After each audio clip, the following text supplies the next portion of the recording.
What if I told you that one of the most respected psychologists in history spent decades documenting proof that death isn't the end, that consciousness extends beyond the physical world, and that the scientific establishment has been desperately trying to suppress these findings for over a century? You're about to discover why Carl Jung, the man who gave us concepts like introversion, extroversion, and the collective unconscious, risked his entire career to pursue what he called the most important work of my life. And trust me, what you're going to hear will completely shatter everything you thought you knew about the nature of reality itself. If you're ready to have your mind blown and want to support content that dares to explore forbidden knowledge, hit that like button now and subscribe for more truth that mainstream science doesn't want you to know. From the moment Carl Jung drew his first breath, he was surrounded by forces that conventional science refuses to acknowledge exist. Picture this: a child growing up in a house where clocks spontaneously stopped at the exact moment someone died in another country, where drinking glasses shattered without being touched during moments of crisis, and where prophetic dreams were treated as casually as checking the weather forecast. This wasn't some backwoods superstition. This was the reality Jung lived in day after day in late 19th century Switzerland. His family didn't whisper about these events in shame. They didn't hide them or explain them away. Jung himself said these paranormal occurrences were simply taken for granted in the world of my childhood. But here's where it gets really interesting. Jung's maternal grandfather, Reverend Samuel Pracework, had learned Hebrew because he genuinely believed it was the language spoken in heaven. This man, a respected religious figure, regularly held conversations with his deceased first wife, keeping a chair reserved for her spirit in his study. Imagine the awkwardness at family dinners when his second wife had to compete for attention with a ghost. Jung's grandmother, Augusta, possessed what the family called the gift of sight. At 20 years old, she fell into a coma that lasted 36 hours. When she awakened, she could see apparitions of people she'd never met, people whose historical existence was later verified through research. Augusta Pracework is credited with bringing what Jung called the occult strain into the family bloodline. And Jung's own mother, Emily Pracework, experienced supernatural phenomena so regularly that she maintained a dedicated diary just to record them. She spent most nights in a separate bedroom, claiming spirits visited her constantly. Jung described her as having two distinct personalities, loving mother by day, mysterious and terrifying figure by night. Listen to Jung's own chilling account of what he witnessed as a child. From the door to my mother's room came frightening influences. At night, mother was strange and mysterious. One night I saw coming from her door a faintly luminous, indefinite figure whose head detached itself from the neck and floated along in front of it, in the air, like a little moon. Immediately, another head was produced and again detached itself. This process was repeated 6 or 7 times. Are you starting to see why Jung couldn't simply dismiss the paranormal as imagination or delusion? This wasn't isolated incidents. This was his everyday reality. Fast forward to 1898. Jung is studying peacefully at home when a sudden, explosive crack shatters the morning silence. He discovers that a heavy walnut table, a family heirloom that had been solid for generations, has split completely across its surface. No earthquake, no structural damage to the house, no logical explanation whatsoever. 2 weeks later, another mysterious sound leads Jung to discover that a bread knife in the kitchen cupboard has broken into 4 pieces. This knife had been used just 1 hour earlier with no signs of damage. Jung kept those broken pieces for the rest of his life as proof of forces beyond conventional understanding. They remain in the Jung family collection to this day. Now here's what mainstream psychology doesn't want you to know. Jung connected these incidents to seances. He was attending with his cousin Helene Pracework as the medium. But Jung deliberately concealed the full extent of his involvement when he published his findings, because he knew the scientific establishment would destroy his career if they knew the truth. These weren't just casual observations. Jung was conducting serious, systematic research into phenomena that challenged everything scientists believed about reality. He documented evidence of materialization, where physical objects appeared from seemingly nowhere. He witnessed dematerialization, where solid matter simply vanished. He observed levitation on multiple occasions and stated unequivocally, "I have seen enough of this phenomenon to convince me entirely of its existence." Jung witnessed the famous medium Daniel Dungla's home levitate on 3 separate occasions, once while sitting in a chair, once while kneeling, and once while standing. Jung documented over 100 witnessed instances of Holmes' levitation abilities and wrote, "To reject the recorded evidence on this subject is to reject all human testimony whatever." But perhaps the most mind-bending incident occurred during a séance where 4 out of 5 participants clearly saw a glowing, moon-like object floating above the medium's abdomen. Jung, the 5th person, could see absolutely nothing, despite the others repeatedly pointing out its exact location. This led Jung to develop his theory of collective visions, which he later used to explain phenomena ranging from religious apparitions to modern UFO sightings. Drop a comment below if you've ever experienced something that science couldn't explain, because what you're about to hear proves you're not alone, and you're definitely not crazy. Jung's involvement with the paranormal directly influenced his groundbreaking psychological theories. Those séances with his cousin revealed what Jung called autonomous personalities, completely different identities that emerged during trance states. This observation became the foundation for his concepts of psychological complexes and archetypes. For the first time, Jung glimpsed what he called another world, the unconscious realm that operates according to entirely different laws than our conscious reality. This wasn't just abstract theory.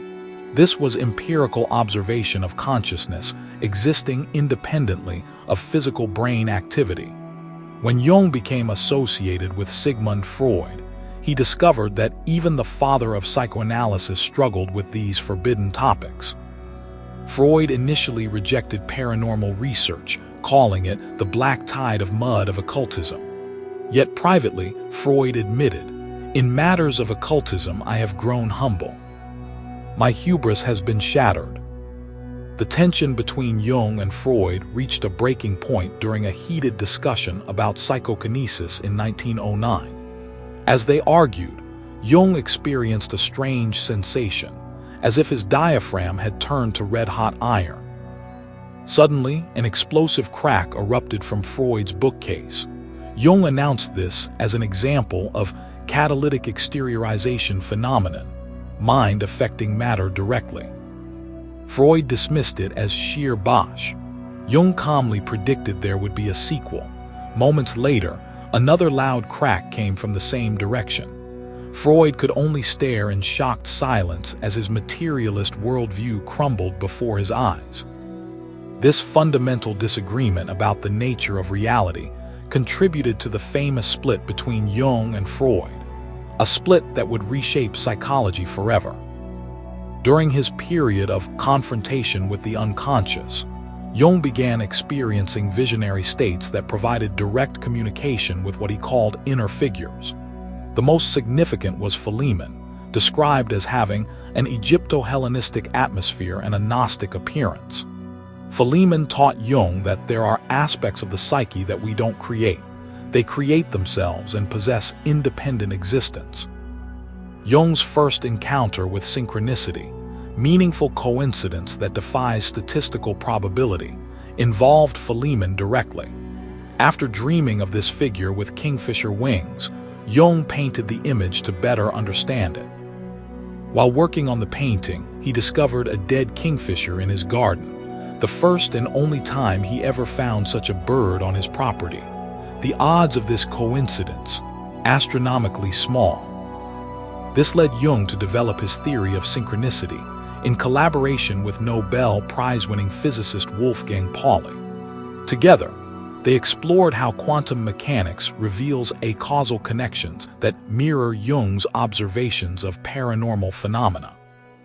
As Jung wrote, "We must completely give up the idea of the psyches being somehow connected with the brain," and Jung's prophetic abilities manifested dramatically before World War I. He experienced terrifying visions of rivers of blood and terrible destruction visiting Europe. Initially fearing for his sanity, Jung later realized these were premonitions when the war erupted exactly as he had foreseen. Near the end of his life, Jung had another disturbing vision that was never published, existing only in his daughter's private notes. His colleague Marie-Louise von France revealed his final deathbed vision. "I see enormous stretches devastated, enormous stretches of the earth, but thank God not the whole planet." During World War II, while traveling by train from Bollingen, Jung was suddenly overwhelmed by an image of someone drowning. When he arrived home, he discovered that at precisely that moment, his youngest grandson had nearly drowned but was rescued by his older brother. The timing was exact to the minute, impossible to explain as coincidence. Jung experienced numerous precognitive dreams about deaths in his extended family. In one, he saw his wife's bed transformed into a deep stone pit, a grave.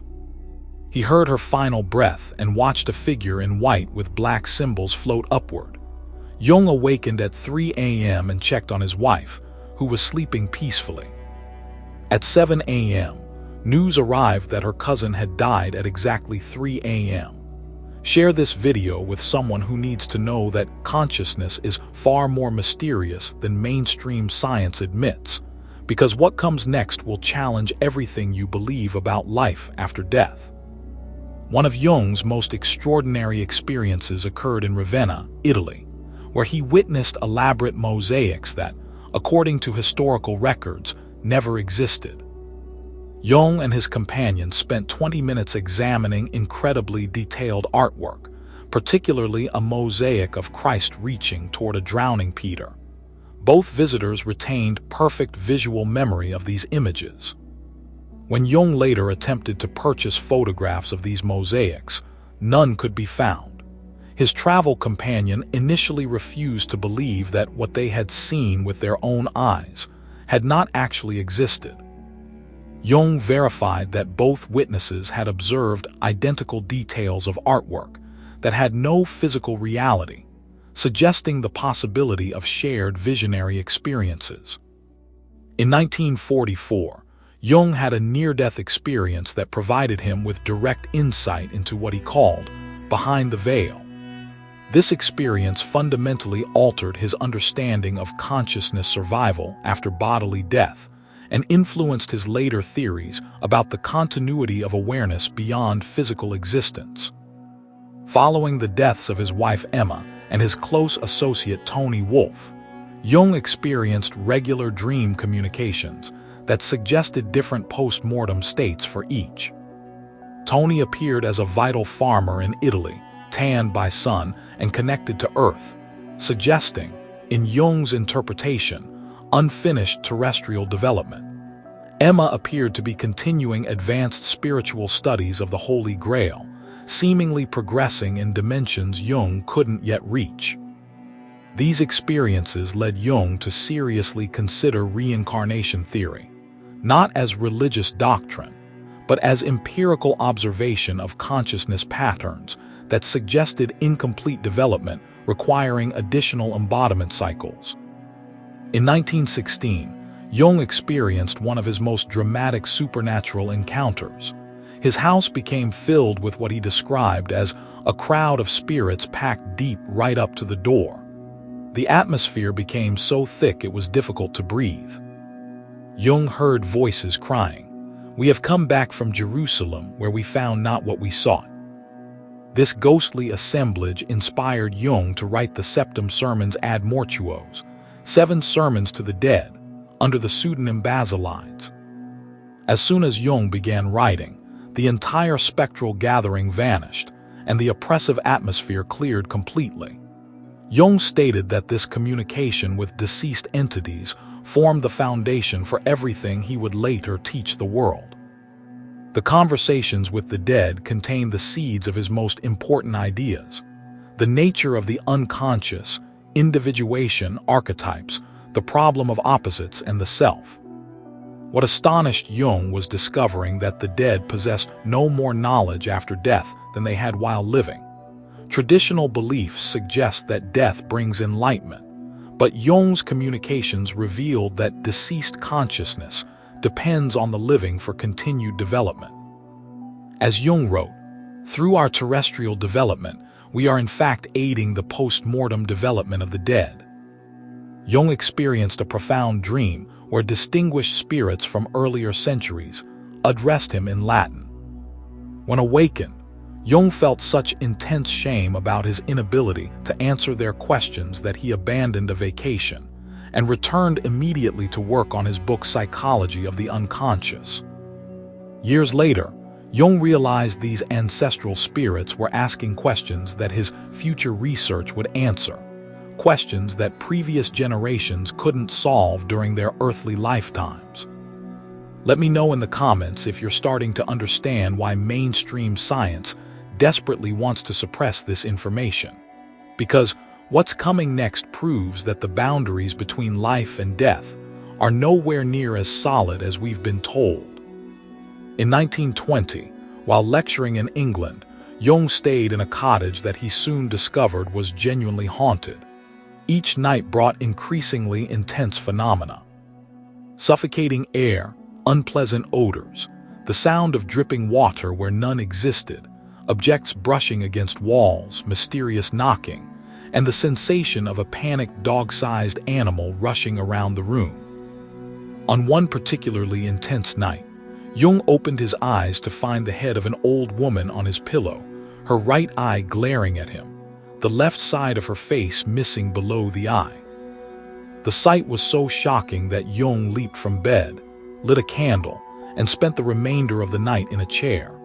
When Jung's skeptical friend, Dr. X, agreed to test the house, he experienced identical phenomena and became too terrified to return indoors, choosing instead to sleep in the garden. Shortly afterward, the house was demolished, perhaps because it had become uninhabitable. At his Bollingen Tower in 1924, Jung experienced what he called big dreams, visions so vivid and repetitive that they seemed determined to convey absolute reality. He awoke to soft footsteps circling the tower, distant music, and voices laughing and talking. Looking outside revealed nothing but moonlit silence. The dream repeated immediately, this time showing Jung several hundred dark-clothed figures pouring down from the mountains to surround the tower. Jung later discovered historical records from the 17th century describing identical phenomena, apparitions of Wotan's army of departed souls that appeared to solitary mountain travelers. Jung's ability to read people's hidden histories became legendary. During dinner parties, he would sometimes unconsciously describe the exact life details of strangers, including criminal activities they had never disclosed. Jung attributed this to what he called participation mystique, a mystical connection that allowed access to information beyond normal perception. In 1927, Jung's friend H died. 6 months earlier, Jung had dreamed of traveling with H toward Luxor, with the city of the dead visible across the Nile. After H's death, Jung dreamed of meeting him in a Luxor restaurant, where H insisted emotionally, "You know that I'm alive. There's no need for you to imagine I am dead." The overwhelming smell of rotting corpse forced Jung to maintain distance with a machete. Following H's funeral, Jung had a vision where H led him to his study and pointed toward books with red covers on a high shelf. When Jung later visited H's widow and examined that exact location, he found a book titled The Legacy of the Dead. Jung documented a case involving a patient he had successfully treated for depression. When the man's jealous wife prevented continued therapeutic contact, Jung experienced a synchronistic warning. After delivering a lecture and returning to his hotel around midnight, Jung awakened at 2 a.m. with a dull pain in his forehead and the back of his skull, accompanied by the sensation that someone had entered his room. The next day, Jung learned that his former patient had shot himself, with the bullet lodging in the back of the skull, precisely where Jung had felt the mysterious pain. This represented what Jung called a genuine synchronistic phenomenon connected to archetypal death situations. Perhaps Jung's most famous synchronicity case involved the scarab beetle. While treating an extremely rational patient who refused to acknowledge unconscious reality, the woman began describing a dream about a golden scarab. At that exact moment, a real scarab beetle began trying to enter Jung's office window. Jung caught the beetle and handed it to his patient, saying, "Here is your scarab." This meaningful coincidence shattered the woman's intellectual resistance and opened her to inner exploration. Jung understood this as the unconscious directly intervening in physical reality to compensate for psychological imbalance through precisely timed events. Tag a friend who needs to hear this, because we're about to explore Jung's final conclusions about what consciousness really is, and why it proves that materialism is fundamentally wrong about the nature of reality. Jung's mature understanding recognized that paranormal phenomena occur most frequently during emotional crisis: death, illness, accidents, fear, anger, sorrow. These archetypal situations seem to activate what Jung called psychoid properties that bridge psychological and physical reality. During psychotherapy sessions, Jung observed synchronicities occurring regularly at moments of heightened emotional tension. The unconscious appears to respond to psychological need by manifesting meaningful coincidences that provide exactly the insight or intervention required. Jung wrote, "God is nearest where the need is greatest." In life-threatening situations, even non-religious people find themselves compelled to prayer, activating what Jung called archetypes of helpful divine beings that can produce miraculous interventions through synchronistic events. By 1960, 1 year before his death, Jung had reached profound conclusions about paranormal phenomena. Usually, as I have said, they occur in acute psychological states, emotionality, depression, shock, etc., or more frequently, with individuals characterized by a peculiar or pathological personality structure, where the threshold to the collective unconscious is habitually lowered. People with a creative genius also belong to this type. Jung recognized himself as precisely such a creative individual, with naturally lowered thresholds to unconscious reality. This explained his lifelong accessibility to paranormal experiences and his unique ability to bridge scientific investigation with direct mystical encounter. Throughout history, Jung noted, human cultures universally believed in ethereal beings dwelling among us and exercising invisible influence. The Age of Enlightenment suppressed these beliefs among educated populations, but Jung observed that extreme rationalism inevitably produces its opposite. It is a psychological rule that the brighter the light, the blacker the shadow. In other words, the more rationalistic we are in our conscious minds, the more alive becomes the spectral world of the unconscious. Jung explained that rationality often serves as psychological defense against ever-present supernatural reality.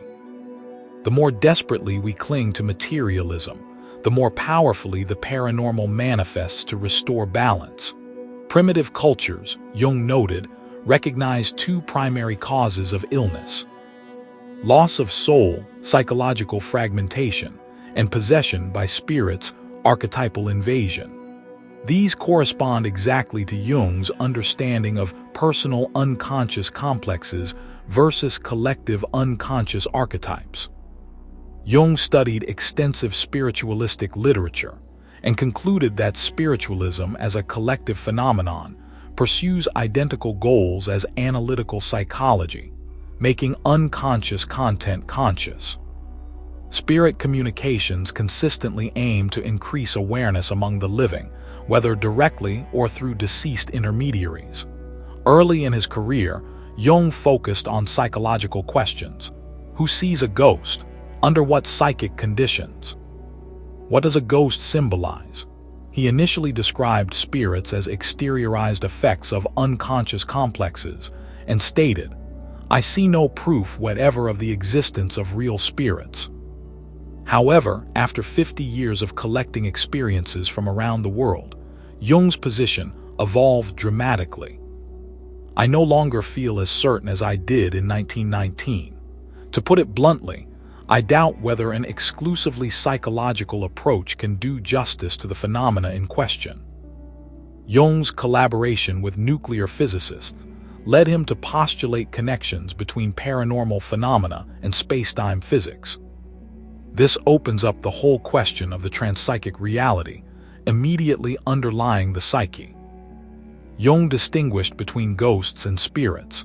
Ghosts appear as energy imprints tied to specific locations, often unaware of their death and associated with unfinished earthly business. Spirits represent conscious souls who have transitioned to spiritual dimensions while retaining awareness and purpose. In his foreword to The Unobstructed Universe, Jung described a cosmic model where consciousness and matter represent different frequency levels of unified reality. Our world of consciousness and the beyond together form a single cosmos. There is only a difference in their frequencies. The conscious and the unconscious psyche are one, but are separated by different amounts of energy. This vision suggests that physical reality exists within a higher dimensional, unobstructed universe, where space-time limitations don't apply. Consciousness development during embodied life determines accessibility to expanded post-mortem existence. Jung's final position acknowledged the fundamental mystery. Even though our critical arguments may cast doubt on every single case, there is not a single argument that could prove that spirits do not exist. He remained convinced of paranormal reality while admitting, "I cannot explain them, and hence cannot decide on any of the usual interpretations." Near the end of his life, Jung conceded that paranormal phenomena might be better explained by actual spirit hypothesis, rather than purely psychological mechanisms. The evidence suggested both spiritual and psychic dimensions operating simultaneously. Jung's lifelong confrontation with paranormal reality fundamentally shaped his understanding of consciousness, healing, and human potential. His willingness to investigate forbidden territories, despite professional risks, provided psychology with concepts that continue revolutionizing our understanding of mind and reality. When asked whether he believed in God, Jung famously replied, "I don't need to believe, I know." This gnosis, direct spiritual knowledge, emerged from decades of empirical investigation into consciousness phenomena that materialistic science still refuses to acknowledge. Jung proved that genuine scientific investigation requires openness to evidence that challenges established paradigms. His example demonstrates that the most profound discoveries await those courageous enough to explore territories where conventional thinking fears to venture. As Jung stated, belief is no adequate substitute for inner experience. His legacy challenges each of us to move beyond second-hand knowledge toward direct investigation of consciousness mysteries that define our deepest nature. If this exploration has opened your mind to possibilities beyond mainstream scientific orthodoxy, subscribe now for more content that dares to investigate the forbidden frontiers of human consciousness. Because the truth about reality is far stranger and more magnificent than anything you've been taught to believe.